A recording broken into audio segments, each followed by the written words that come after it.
Patty Christensen, hand CRPS lady. I'm going to talk about something that's just really bugging me. And, we've hit kind of critical mass, if you will. And that's weight, storing fat, whatever you want to call it. I grew up poor, farm girl. We were all skin and bones because, we were poor and what have you. And so my entire life, I'd been severely underweight. Get yelled at by the doctors, you're underweight. Well, it just was what it was. And then I noticed, I don't know, probably 13 years ago or so, that started to change, right? I was no longer ultra skinny, and it just kept, adding on the weight. And it really bugged me. And so a couple of funny things on that adventure. And if this gets broken up into multiples, that's okay. But a few years ago, it was so bad that I said, look, something's very, very wrong. I need to, talk to a nutritionist. And my health insurance, they've got all kinds of cool add-ons. It's really neat. But one is going to a nutritionist. And so I go in to this little, cubby and wherever, this room with this nutritionist gal. She's probably half my age. That's okay. And she's got a table that we're sitting at. And on the table, she's got like Pepsi and chips. And so I said, I really feel like I'm losing the nutrition battle. Something's going on. I'm putting on all this weight, slowly over time, but it's creeping up and it's not creeping back down. What's going on? So she gives me this questionnaire, and it's things like, do you drink sugar soda? No, I don't drink calories. It's black coffee, it's water, it's unsweetened tea. That's my beverages. I don't drink calories. And so then she goes, okay, how much chips do you eat? And I'm just like, what? And Cheetos. And I'm like, those are chemicals. I don't even think there's a food item. No, I don't eat that kind of stuff.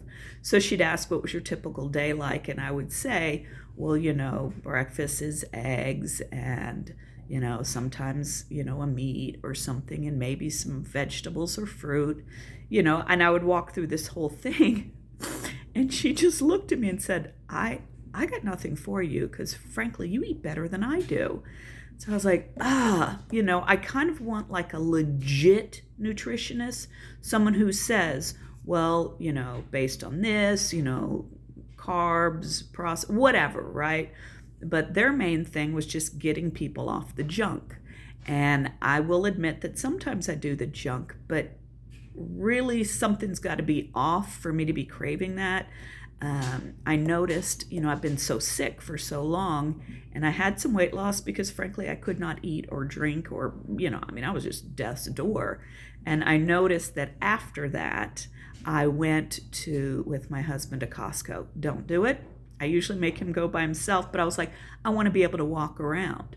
So get some exercise. So I go in there with the intent of walking around. Well, there's all these boxes of stuff that you're like, oh, don't ever go to Costco hungry. So I'm like, oh, that could be good. That could be interesting. Came home with stuff that I had no business buying, right? Just no business doing it. But I was like, my body was craving it. Well, obviously I'd just been sick. It's trying to re-regulate, and that stuff is toxic but tempting.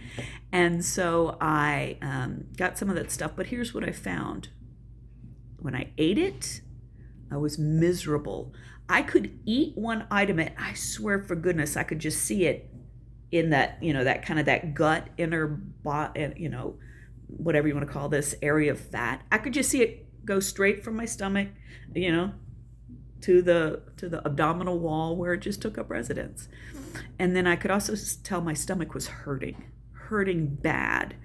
And so I was like, well, this isn't good. And then, let's just say there were digestive issues. Let's keep some etiquette here. When I would eat that stuff, and I was just like, okay, that's it. Tell husband, that's it. No more boxed items for me. My body can't handle them. So I'm going to do a couple more posts about this, just so we can break it up a little.